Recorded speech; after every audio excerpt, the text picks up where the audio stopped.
ಮಾಧ್ಯಮದ ಎಲ್ಲ ಸ್ನೇಹಿತರೆ,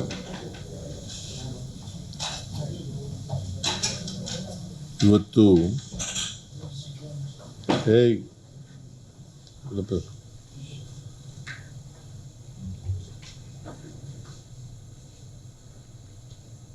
ಸಣ್ಣ ವ್ಯಾಪಾರಿಗಳ ಜೊತೆಯಲ್ಲಿ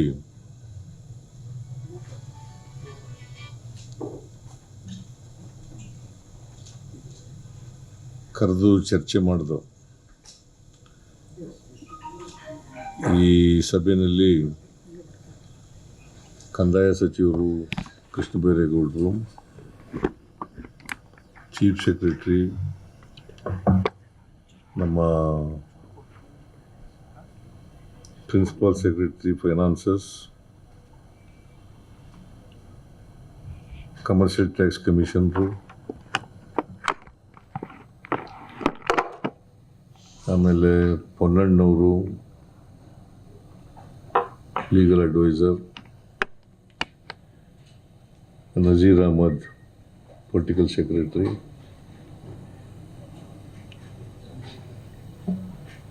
ಇವರು ಕೂಡ ಭಾಗಿಯಾಗಿದ್ದರು. ಈಗ ದೇಶಪಾಂಡೆ ಅವರು ಈಗ ಬಂದಿದ್ದಾರೆ. ಮತ್ತು ಸಂಘ ಸಂಸ್ಥೆಗಳ ಟ್ರೇಡ್ ಬಾಡೀಸ್ FKCCIನವರು ಕೂಡ ಬಂದಿದ್ದರು.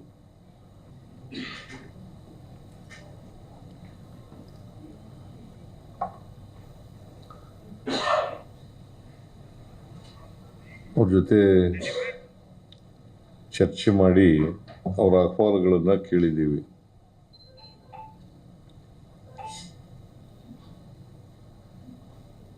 ಅವರಿಗೆ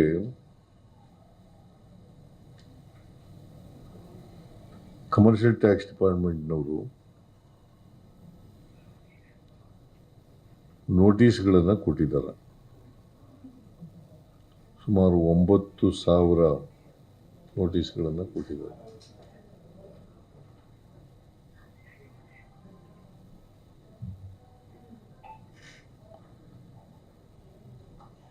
$40 ಲಕ್ಷಕ್ಕಿಂತ ಅಂದರೆ ಕಾಂಪೋಸಿಟ್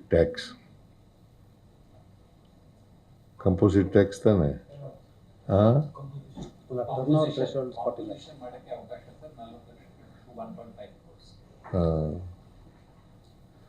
ಆಮೇಲೆ ತೆರಿಗೆ ಹಾಕೋದು ಕೇಂದ್ರ ಸರ್ಕಾರ, GST ತೆರಿಗೆ ಹಾಕೋದು ರಾಜ್ಯ ಸರ್ಕಾರ ಅಲ್ಲ. GST ಕೌನ್ಸಿಲ್ನಲ್ಲಿ ಅದು ತೀರ್ಮಾನ ಮಾಡಿ ಹಾಕೋದು. 1% ಟ್ಯಾಕ್ಸನ್ನು ಹಾಕಿದ್ದಾರೆ.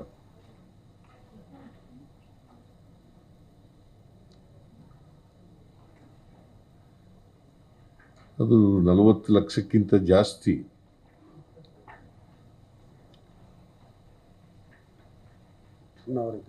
ಟರ್ನೋವರ್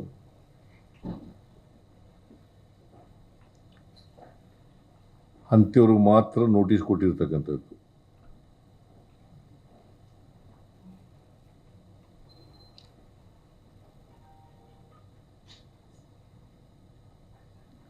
ಅದರಲ್ಲಿ ಕೆಲವು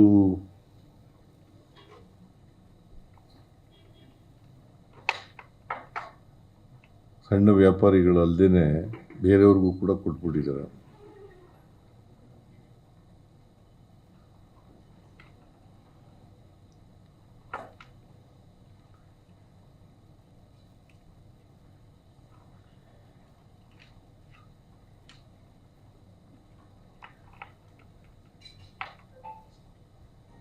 ಆಮೇಲೆ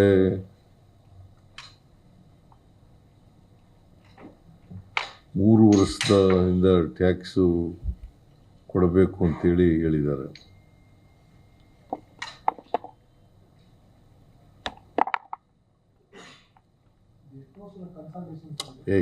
ಸ್ವಲ್ಪ ಇರ್ರಿ, ಯಾಕೆ ನೀವು ಅಷ್ಟೊಂದು, ನೀನು ಯಾವಾಗಲೂ ಮೊದಲೇ ಕ್ವಶನ್ ಕೇಳ್ಬಿಡ್ಬೇಕು ಅಂತ ನಿಂದು ಅಲ್ಲಿ, ಆಮೇಲೆ ಕೇಳುವೆ. ನೀನು ಮೊದಲೇ ಕ್ವಶನ್ ಕೇಳ್ಬಿಡ್ಬೇಕು ಅಂತಲ್ಲ ನಿನ್ನ ಇದು ಯಾವಾಗಲೂ ನಮ್ಮ ಕ್ಷೇತ್ರದವನು, ಅದಕ್ಕೆ ಕೇಳ್ತಾ ಇರೋದು.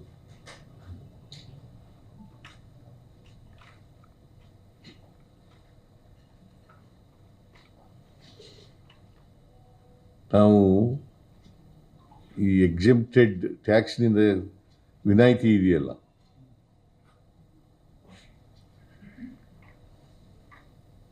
ಅವುಗಳಿಂದ ಯಾವ ಕಾರಣಕ್ಕೂ ಕೂಡ ಆ ಕಮೋಡಿಟೀಸ್ ಪದಾರ್ಥಗಳು ಇದ್ದಾವಲ್ಲ ಅವರಿಂದ ತೆರಿಗೆ ವಸೂಲು ಮಾಡೋಕ್ಕೆ ನೋಟಿಸ್ ಕೊಟ್ಟಿದ್ರೂ ಕೂಡ ವಸೂಲು ಮಾಡಲ್ಲ.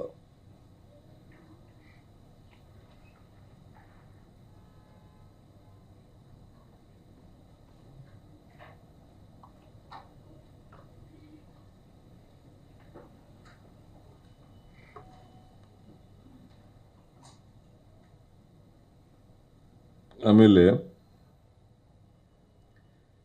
ಈ 2 ವರ್ಷ 3 ವರ್ಷದಿಂದ ರಿಯರ್ಸ್ ಎಲ್ಲ ಕೊಡಬೇಕು ಅಂತ ಎಲ್ಲ ಹೇಳಿತ್ತಲ್ಲ, ಅದನ್ನು ಪರ್ಸ್ಯೂ ಮಾಡಲ್ಲ ಅಂತ ಹೇಳಿದ್ದೀನಿ ನಾನು.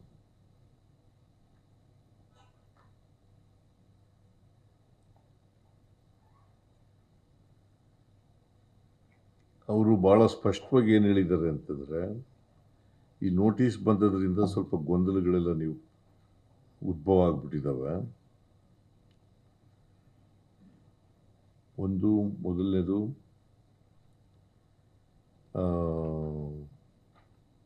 ಎಂತಿರೋದು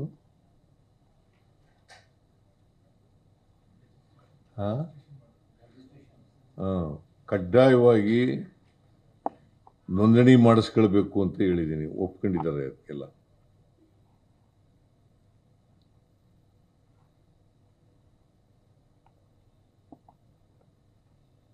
ಕಡ್ಡಾಯವಾಗಿ ನೋಂದಣಿ ಮಾಡಿಸ್ಕೋಬೇಕು, ರಿಜಿಸ್ಟ್ರೇಷನ್ ಮಾಡಿಸ್ಕೋಬೇಕು. ಅದಕ್ಕೆ ಎಲ್ಲರೂ ಒಪ್ಕೊಂಡಿದ್ದಾರೆ.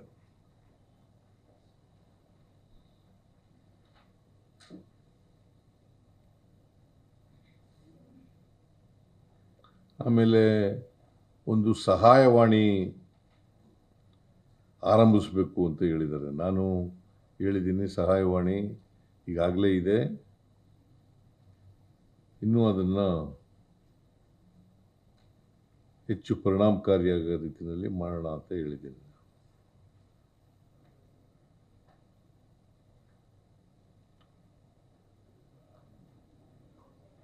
ಸೊ ಅವ್ರಿಗೆ ಇನ್ನೊಂದು ಅವರ ಬೇಡಿಕೆ ಏನಪ್ಪ ಅಂತಂದರೆ,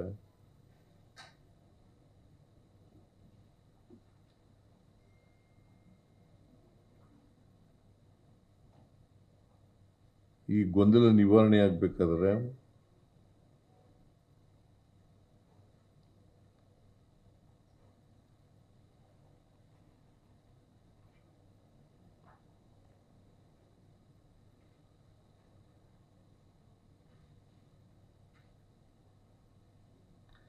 ನಮಗೆ ಸರಿಯಾದ ರೀತಿಯಲ್ಲಿ ಮಾಹಿತಿ ಇಲ್ಲ.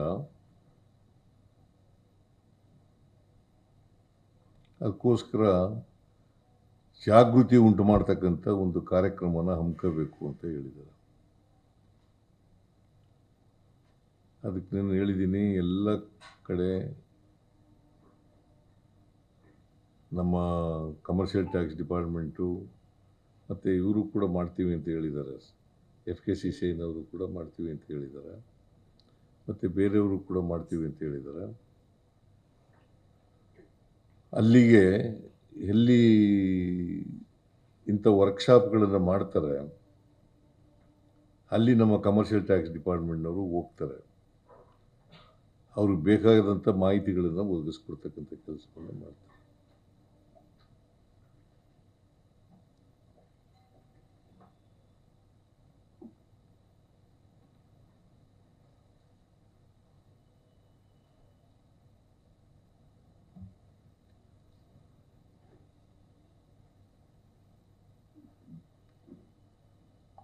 ಸೊ ಕೊನೆಯಲ್ಲಿ ನಾನು ಅವರಿಗೆ 25ನೇ ತಾರೀಕು ಪ್ರತಿಭಟನೆಯನ್ನು ಹಮ್ಮಿಕೊಂಡಿದ್ದೀರಿ, ಬಂದ್ ಮಾಡ್ತೀವಿ, ವಹಿವಾಟು ನಿಲ್ಲಿಸ್ತೀವಿ ಅಂತ ಏನು ಹೇಳಿದ್ದಾರೆ.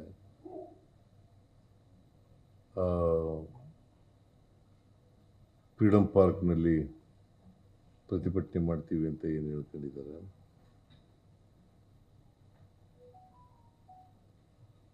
ಅದನ್ನು ವಾಪಸ್ ತಗೋಬೇಕು ಅಂತ ಅವರಿಗೆ ಮನವಿ ಮಾಡಿದ್ದೀನಿ. ಅವರು ವಾಪಸ್ ತಗೋತೀವಿ ಅಂತೇಳಿ ಮನವಿ ಮಾಡಿದ್ದಾರೆ, ಆಮೇಲೆ ಒಪ್ಕೊಂಡಿದ್ದಾರೆ.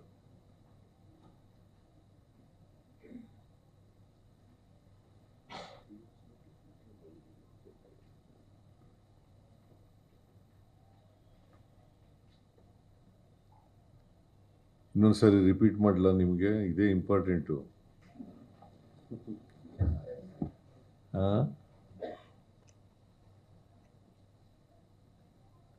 ಫ್ರೀಡಮ್ ಪಾರ್ಕ್ನಲ್ಲಿ ಹಮ್ಮಿಕೊಂಡಿರ್ತಕ್ಕಂಥ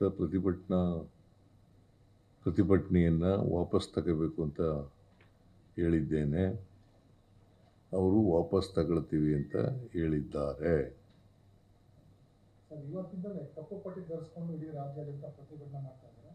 ನಾಳೆ ಏನು ಈ ಬೇಸಿಕ್ ಎಲಿಮೆಂಟ್ಸ್ ಎಲ್ಲ ಬಂದ್ ಮಾಡ್ತೀವಿ ಅಂತ ಹೇಳಿದ್ರು, ನಾಳಿದ್ದು ಪ್ರತಿಭಟನೆ ಮಾಡ್ತಾ ಇದ್ದಾರೆ ಫ್ರೀಡಮ್ ಪಾರ್ಕ್. ಇವತ್ತು ಹೋರಾಟನ ಕೈ ಬಿಡ್ತಾರ ನೀವು? ಹೌದು, ಎಲ್ಲ ಹೋರಾಟನೂ ಕೈ ಬಿಡೋದು. ಈಗ ಅರಿಯರ್ಸ್ ಏನು ಸರ್? 10 ದಿನದಿಂದ ಕನ್ಸಲ್ಟೇಟ್ ಆಗಿರ್ತಾರ, ಅದನ್ನ ಅರಿಯರ್ಸು ಪರ್ಸ್ಯೂ ಮಾಡಲ್ಲ ಅಂತ ಹೇಳಿದ್ದೀನಲ್ಲ. ಅರಿಯರ್ಸು ಪರ್ಸ್ಯೂ ಮಾಡಲ್ಲ. ಯಾವ ಕಾರಣಕ್ಕೂ ಕೂಡ ಅವರಿಗೆ ತೊಂದರೆ ಆಗದ ರೀತಿಯಲ್ಲಿ ನೋಡ್ಕೊತೀವಿ. ಯಾವಾಗಿಂದ ಕನ್ಸಿಡರ್ ಮಾಡಬೇಕು ಅಂತ? ಯಾವುದು ಯಾವಾಗಿಂದ ಕನ್ಸಿಡರ್ ಮಾಡ್ತೀವಿ? ಅರಿಯರ್ಸ್ ಇಲ್ಲಪ್ಪ, ಅರಿಯರ್ಸ್ ಇಲ್ಲ. ನೋಂದಣಿ ಮಾಡ್ಕೋಬೇಕು, subject to registration.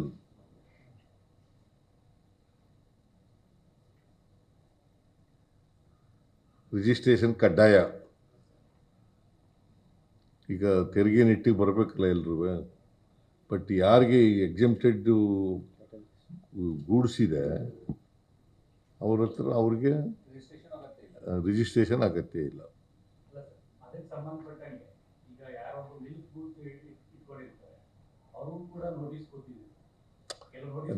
Notice pursue ಮಾಡಲ್ಲ ಅಂತ ಹೇಳಿದ್ವಲ್ಲಪ್ಪ.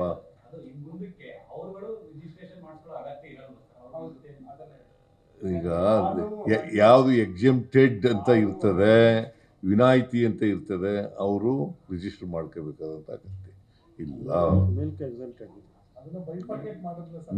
ಮಿಲ್ಕು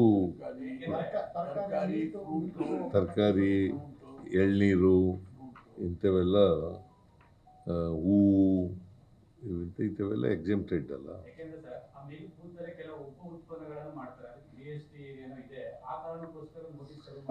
GST ಯಾರು ಮಾಡೋರು ಗೊತ್ತಾ ನಿಮಗೆ? ಯಾರು ಹಾಕೋರು? Aided by whom? Aided by whom?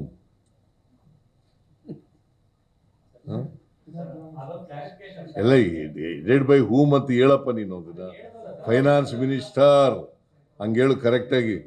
Finance minister of the central government. ಏನು ಸರ್, ನೀವು ಕೇಳ್ತಾ ಇರೋದು ಈಗ ಹಾಲಿನ ಅಂಗಡಿಯಲ್ಲಿ ಅವರು ಚಿಪ್ಸು, ಐಸ್ ಕ್ರೀಮು, ಕೋಕೋಕೋಲಾ ಎಲ್ಲ ಮಾರ್ತಾ ಇರ್ಬೋದು. ಸೊ ಅದು ಆ ಕಮೋಡಿಟೀಸ್ ಮೇಲೆ ಟ್ಯಾಕ್ಸ್ ಬರುತ್ತೆ. But there is something called as the primary commodity. So principal commodity ಮೇಲೆ ಒಂದು ವೇಳೆ ಎಕ್ಸೆಂಪ್ಟೆಡ್ ಇದ್ದರೆ ನಾವು ಬೇರೆ ಇದನ್ನು ನಾವು ಪರ್ಸ್ಯೂ ಮಾಡೋದಿಲ್ಲ. That is the decision on CM ಸಾಹೇಬರು ತೀರ್ಮಾನ ಮಾಡಿ.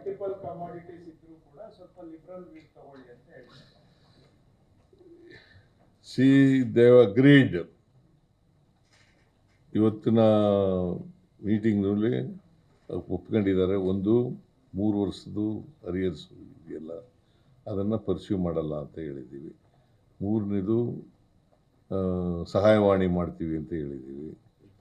4ನೇದು ಎಕ್ಸೆಂಪ್ಟೆಡ್ ಗೂಡ್ಸ್ಗೆ ರಿಜಿಸ್ಟ್ರೇಷನ್ ಆಗಬೇಕಾಗಿಲ್ಲ ಅಂತ ಹೇಳಿದ್ದೀವಿ. ಸೊ ಇದಕ್ಕೆಲ್ಲ ಅವರು ಒಪ್ಕೊಂಡಿದ್ದಾರೆ. ನೋಟಿಸ್ ಕೊಟ್ಟಿರೋದು ಅದನ್ನು ನೋಟಿಸ್ಗಳನ್ನ ಇಲ್ಲ, ಏನು ಕ್ರಮ ತಗೊಳ್ಳಲ್ಲ.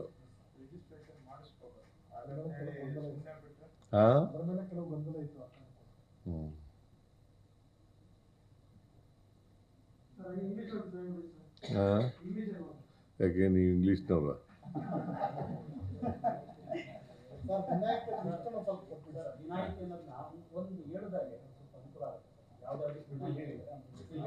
ವಿನಾಯಿತಿ ಕೊಟ್ಬಿಡಪ್ಪ. ಹಣ್ಣು, ತರಕಾರಿ, ಹಾಲು, ಮಾಂಸ ಅವ್ರು ಹೇಳಿ ಇವು ಕಮರ್ಷಿಯಲ್ ಇನ್ನ ಬಹಳ ಉದ್ದ ಇದೆ. ಸಿಂಪಲ್ ಹೇಳಿ.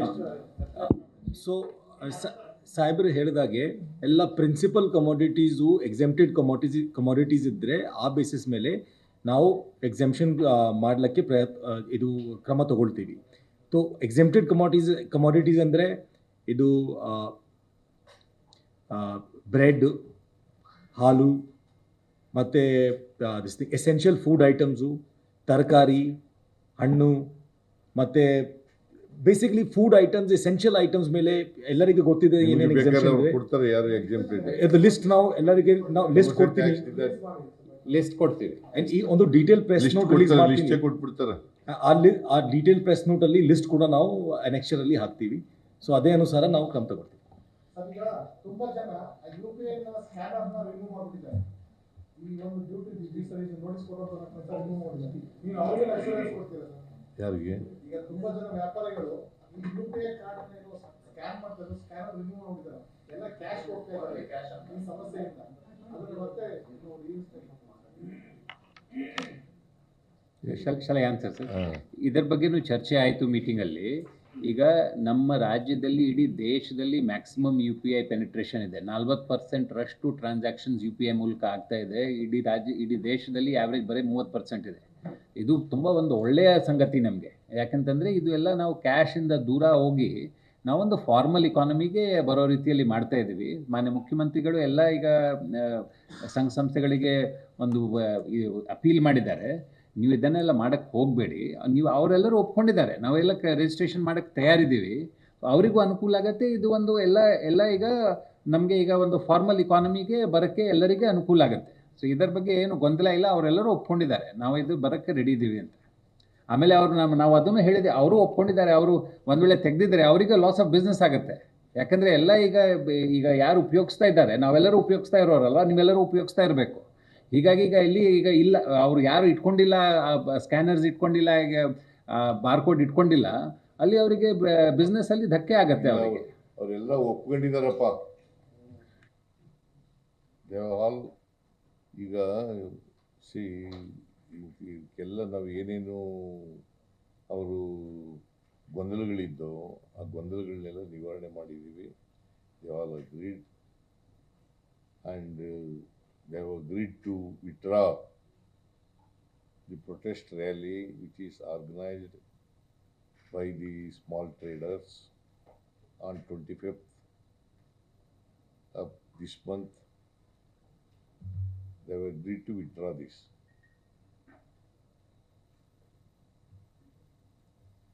ಸರ್, ಕಳೆದ 3 years ಇಂದ ಈ ಒಂದು ಟ್ಯಾಕ್ಸ್ ಅನ್ನ ಕಲೆಕ್ಟ್ ಮಾಡಿಲ್ಲ ಅಂತಂದ್ರೆ ರಾಜ್ಯ ಸರ್ಕಾರಕ್ಕೆ ಎಷ್ಟು ಮತ್ತು ಕೇಂದ್ರ ಸರ್ಕಾರ ಎಷ್ಟು ಲಾಭ ಬರ್ತದೆ ಸರ್? ಎಷ್ಟು ಅನುದಾನ ಬರ್ತಾ ಇದೆ ಸರ್? ಇದರಿಂದ ಎಷ್ಟು ಹಣ ಬರ್ತಾ ಇದೆ? ಎಷ್ಟು ನೋಟಿಸ್ ಕೊಟ್ಟಿದ್ದಾರೆ, 9,000 ನೋಟಿಸ್ ಕೊಟ್ಟಿದ್ದಾರೆ. ಅದರಿಂದ ರಾಜ್ಯ ಸರ್ಕಾರಕ್ಕೆ ಎಷ್ಟು ಲಾಭ ಆಗ್ತಿತ್ತು ಅಂತ?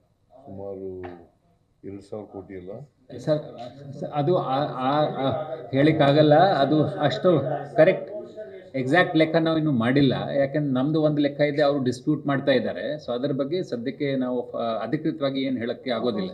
ಇಲ್ಲ, we don't want to get into that. ಹೇಳೋದು ಬೇಡ. ಹೌದು, ನಾನು ಗಂಡನಿಂದ ಹೆಂಡತಿ ಅಕೌಂಟ್ಗೆ ಹಾಕಿದ್ದು UPI ಅಲ್ಲಿ ಕಾಣ್ತಾ ಇದೆ, ನಮ್ಮ ಪರ್ಸನಲ್ ಟ್ರಾನ್ಸಾಕ್ಷನ್ UPI ಅಲ್ಲಿ ಕಾಣ್ತಾ ಇದೆ ಅಂತ ಅವ್ರು ಹೇಳ್ತಾರೆ. ಸೊ ಹಾಗಾಗಿ ಅವರು ಇದರಲ್ಲಿ ಟರ್ನ್ಓವರ್ ಇಷ್ಟು ಅಂತ ಅವ್ರು ಹೇಳಿದ್ರೆ ಅದ್ರ ಮೇಲೆ ನಾವು ಪರ್ಸೆಂಟೇಜ್ ಫಿಕ್ಸ್ ಮಾಡ್ಬೋದು. ಸೊ ಅವರು ಇದು ನಮ್ದು ಟರ್ನ್ಓವರ್ ಅನ್ನೋದನ್ನ ಅಷ್ಟು ಸಲೀಸಾಗಿ ನಾವು ಅಸ್ಯೂಮ್ ಮಾಡ್ಕೊಳಕ್ ಆಗಲ್ಲ, ಊಹೆ ಮಾಡ್ಲಿಕ್ಕೆ ಆಗಲ್ಲ. ಬಟ್ ಇವರೆಲ್ಲರೂ ವಹಿವಾಟು ಇದೆ ಅಂತ ಹೇಳ್ಬೋದು. ಇವರೆಲ್ಲರದು ಟ್ಯಾಕ್ಸ್ ಲಿಮಿಟ್ ಅಲ್ಲಿ ವಹಿವಾಟು ಆಗಿದೆ ಅಂತ ಹೇಳ್ಬಹುದು. ಬಟ್ ಅಮೌಂಟ್ ಹೇಳಲಿಕ್ಕೆ ವಿತೌಟ್ ಅವರು ಡೀಟೇಲ್ಸ್ ಕೊಟ್ರೆ ನಾವು ಹೇಳ್ಬಹುದು. ವಿತೌಟ್ ದಟ್ ಹೇಳಿಕ್ಕೆ 9,000 ನೋಟಿಸ್ ಕೊಡೋದು ಎಷ್ಟು ಅಮೌಂಟ್ ಕ್ಯಾಲ್ಕುಲೇಟ್ ಆಗಿದೆ? ಅಲ್ಲ ಹೇಳಿದ್ದೀವಲ್ಲ, ಅಮೌಂಟ್ ಹೇಳೋಕ್ಕಾಗಲ್ಲ.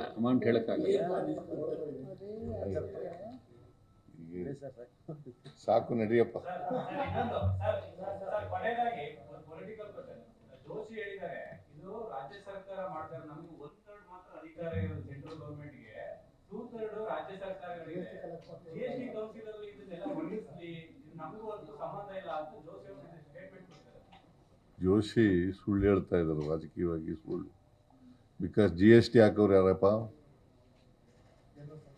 ಕೇಂದ್ರ ಸರ್ಕಾರ ಅಲ್ಲ, ಅದನ್ನು ವಸೂಲು ಮಾಡೋರು ನಾವು. ಸೊ GST ಹಾಕಿದ ಮೇಲೆ ನೋಟಿಸ್ ಕೊಟ್ಟಿರೋದಲ್ವಾ? ಹಾಂ, ಮತ್ತು ಅವರು ಜವಾಬ್ದಾರಿ ಇಲ್ವಾ?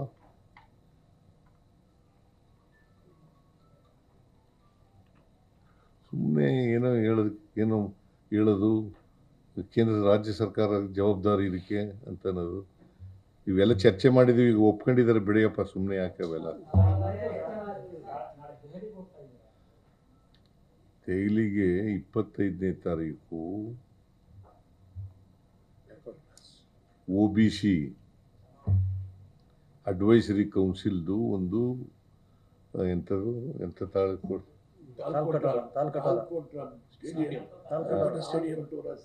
ತಾಲ್ಕೊಟಾರ ಸ್ಟೇಡಿಯಂನಲ್ಲಿ ಒಂದು ಸಭೆ ಇದೆ. ಆ ಸಭೆಗೆ ನಾನು one of the members, advisory ಕೌನ್ಸಿಲ್ನಲ್ಲಿ ನಾನು ಒಬ್ಬ ಮೆಂಬರ್ ಇದ್ದೀನಿ. ನನ್ನೂ ಕರೆದಿದ್ದಾರೆ, ಅದಕ್ಕೆ ಹೋಗ್ತಾ ಇದ್ದೀನಿ ಅಟೆಂಡ್ ಮಾಡೋಕ್ಕೆ. ರಾಹುಲ್ ಗಾಂಧಿ ಒಂದು ಭೇಟಿ ಮಾಡಿ ಬಾಕಿ ಇರುವಂತ ಪೇರನ್ನು ಮಾಡಿ ಯಾವುದು ಈಗ ಶೆಡ್ಯೂಲ್ ಪ್ರೋಗ್ರಾಮ್ನಲ್ಲಿ ಇಲ್ಲ.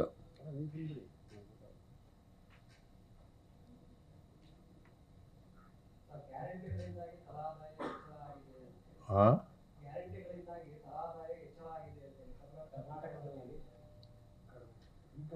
ಈಗ ಅವರೇ ಒಪ್ಕೊಂಡಿದ್ದಾರಲ್ವಾ, ಕರ್ನಾಟಕದಲ್ಲಿ ತಲಾ ಆದಾಯ ಸುಮಾರು 2,05,000 ಕೋಟಿ, 2,05,000 ಈಗಾಗಿದೆ. So we are number 1 in the country. Per capital ಇನ್ಕಮ್ನಲ್ಲಿ Karnataka stands number 1 in the country.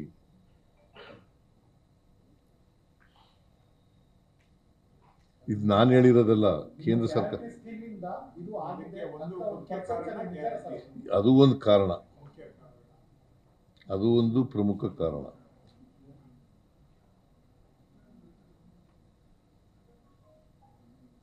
BJP ಅವ್ರಿಗೆ ಜ್ಞಾನೋದಯ ಆಗಲಿ ಅಂತ ಕೇಳಿ ನೋಡ್ತಾ ಇದ್ದೀನಿ.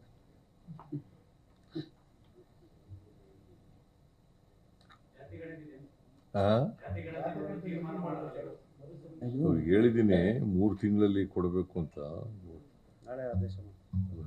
ನಾಳೆ ಆದೇಶ ಹೊರಡುತ್ತದೆ. 3 ತಿಂಗಳಲ್ಲಿ, August, September, October.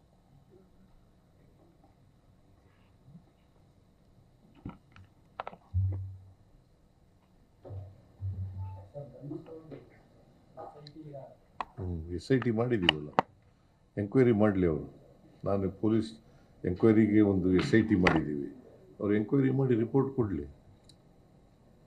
Sir, Rahul Gandhi ಹೇಳಿದ್ದಾರೆ ಲೋಕಸಭಾ ಚುನಾವಣೆಯಲ್ಲಿ ಅಕ್ರಮ ಆಗಿದೆ, ಅದನ್ನು ನಾವು ಬಹಿರಂಗಪಡಿಸ್ತೀವಿ ಅಂತ ಹೇಳಿದ್ದಾರೆ. ಇವತ್ತು ಕರ್ನಾಟಕದಲ್ಲಿ ಯಾವುದೋ ಒಂದು ಕ್ಷೇತ್ರದಲ್ಲಿ ಅಕ್ರಮ ಆಗಿದೆ ಚುನಾವಣೆಯಲ್ಲಿ, ಆ ಕ್ಷೇತ್ರ ಯಾವುದು ಅಂತ ಬಹಿರಂಗಪಡಿಸ್ತೀವಿ ಅಂತ ಹೇಳಿದ್ದಾರೆ. ಬಿಹಾರದಲ್ಲಿ ನಾನು ನೋಡ್ತೀನಿ, ಅದನ್ನು ಗೊತ್ತಿಲ್ಲ, ನನಗೆ ಮಾಹಿತಿ ಇಲ್ಲ. Okay, thank you.